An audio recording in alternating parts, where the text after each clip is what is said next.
की हा जो राणा आहे त्याला या देशामध्ये खटला चालवण्यासाठी आणि खटला चालवून त्याला फासावर लटकवण्यासाठी आणलेलं आहे की क्रेडिट घ्यायला आणलेलं आहे. गौर राणा भारतात आला 18 दिवसाची त्याला कोठडीची नोंदी आहे. तुम्ही त्याला राणा फेस्टिवल असं म्हणताय आणि कुलभूषण जाधव यांना कधी आणणार असं प्रश्न विचारतो. बघा, 26/11 आतंकवादी हल्ला हा देशावरचा दहशतवादी हल्ला आणि त्यामागे 100% पाकिस्तानमधील दहशतवादी संघटना आहे. हे जेव्हा हल्ला सुरू होता ताजमध्ये जीटी छत्रपती शिवाजी टर्मिनस हे ज्या प्रकारे त्यांचा डायलॉग सुरू होता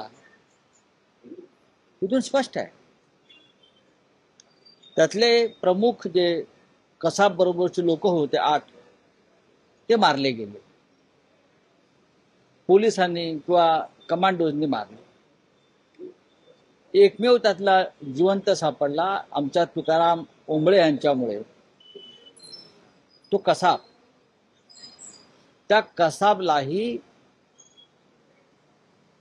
मुंबई पोलिसांच्या अथक प्रयत्नाने तो फासावर लटकवला गेला. या सगळ्याचा सूत्रधार अजो तवावूर राणा आणि हेंडी. त्यातला राणा हा आता परत त्याला भारतामध्ये आपण आणलेला आहे. त्याचं स्वागत केलं पाहिजे. या सगळ्या प्रयत्नातून एक दहशतवादी आपल्या हाताला लागला आणि त्याला अमेरिकेतून आणला, याचं नक्कीच कौतुक आहे. पण भारतीय जनता पक्षाने एक ठरवायला पाहिजे की हा जो राणा आहे त्याला या देशामध्ये खटला चालवण्यासाठी आणि खटला चालवून त्याला फासावर लटकवण्यासाठी आणलेलं आहे की क्रेडिट घ्यायला आणलेलं आहे. की त्याने एकदा स्पष्ट करावं की नाही आम्ही राणाला आणले आहे, ते आम्हाला एक राणा फेस्टिवल करायचा आहे, आम्हाला क्रेडिट घ्यायचं आहे आणि फक्त आमच्यामुळेच हे सगळं शक्य झालं हे सांगण्यासाठी आणलंय का. मग त्याने तसं करावं. 2009 पासून सातत्यानं या राणाला आणण्यासाठी भारत सरकार प्रयत्न करतात. भारत सरकार म्हणतोय, ते मोदींचं सरकार आहे किंवा युपीए सरकार आहे असं म्हणणं अयोग्य आहे. 2009ला या राणा आणि हेडली विरुद्ध NIAनं पहिली FIR लॉन्च केली. 2009 साली NIAनं पहिली FIR लॉन्च केली राणा आणि हेडली विरुद्ध. त्यानंतर NIAचं एक पथक हे शिकागोला जाऊन, अमेरिकेत जाऊन राणाची आणि हेडलीची चौकशी करून आलेली. तेव्हापासून ही प्रक्रिया सुरू आहे. 2012 साली